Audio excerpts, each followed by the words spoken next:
A reading from the Holy Gospel according to Luke.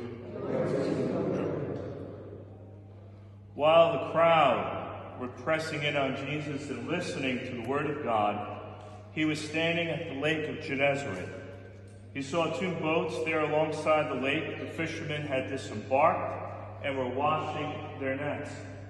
Getting into one of the boats, the one belonging to Simon, he asked him to put out at a short distance from the shore. Then he sat down and taught the crowds from the boat.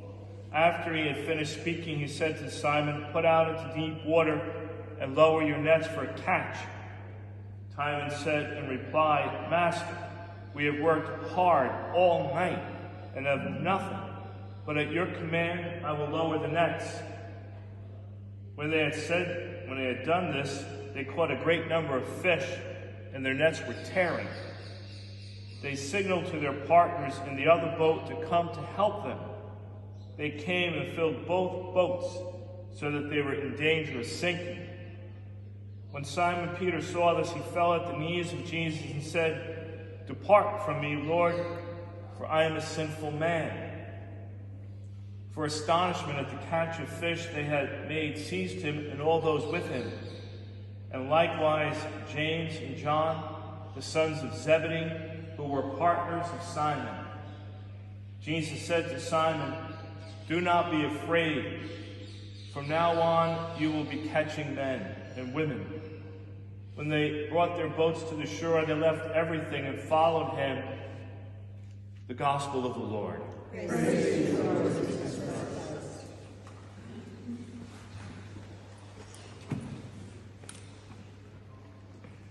Dear sisters and brothers, as Pastor said, many people were after Jesus in following him.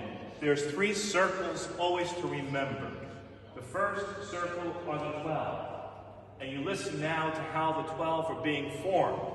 Jesus is dismantling a business. That's what's happening here. Zebedee has the business with his sons, James and John. Peter has a business. It's a fishing business. Jesus comes along and he's taking it apart because he's taken the workers away from their job and they have a new job. But they're not sure what that job is going to be. And that's part of this journey. You're never quite sure where you're going to go with Jesus. That is always part 1. So you have the inner circle, the 12. Then as time goes on, you have some people who begin to be called the disciples. These are people who begin to hear Jesus a little bit more interested. Want to get to know what he's about, what is he saying, how does he connect to our ancestors in the past, what kind of Judaism is he practicing, does he think and believe and feel like us? So those folks are beginning this journey of discipleship. They too are taking a risk. It's all about risk. Then there is the crowds. Those are folks who stay in the distance. They don't want to get too close to this. But those crowds are real. Anywhere Jesus goes, because it's word of mouth, there's not a lot to do. There are no video games at that time. So they get the word that someone's in town, and the crowds start gathering. There's no crowd control at the time. That's why people they crushed in on him at times, because there was no barriers.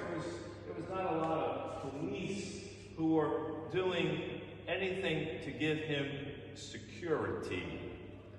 That's sisters and brothers, we are here in a space that Jesus occupied when he breathed the air we breathe today. For the children that this will be going back to at Holy Trinity, to the children at the school, to the children, religious education, for all those children and all those adults who are not here with us, we join with them through Eucharist. This Eucharist is what connects the worldwide disciples of Christ. For everywhere in the world, people are celebrating this action of Eucharist. As we continue on the first day of the journey and come to this sacred site where there was a home was of Peter and his mother-in-law. We've come from our homes.